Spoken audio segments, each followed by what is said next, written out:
আমি আস্তে আস্তে শুনলাম একজন রিক্সা চালক স্লোগান দিচ্ছে, তারেক তুই কেন ধর, শেখ হাসিনার পায়ে ধর।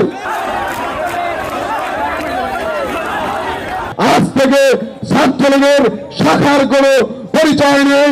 ইউনিট থেকে ওয়ার্ড, ওয়ার্ড থেকে থানা, কলেজ, বিশ্ববিদ্যালয়, মহানগর, একটাই পরিচয়, বাংলাদেশ ছাত্রলীগ, বাংলাদেশ ছাত্রলীগ।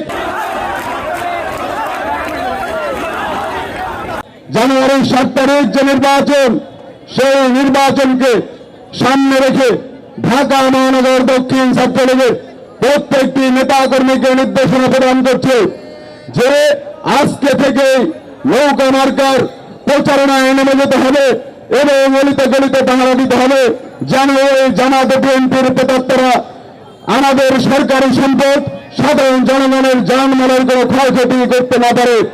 যেই হাত দিয়ে আমার সাংবাদিক ভাইদেরকে আঘাত করবে, যেই হাত দিয়ে আমার পুলিশ ভাইদেরকে আঘাত করবে, যেই হাত দিয়ে আমার সাধারণ মানুষকে হামলা করবে, সেই হাতটি সেখানে ভেঙে দিতে হবে। বন্ধুরা আমার, আমি আস্তে আস্তে শুনলাম একজন রিক্সা চালক স্লোগান দিচ্ছে, তারেক তুই কেন ধর, শেখ হাসিনার পায়ে ধর।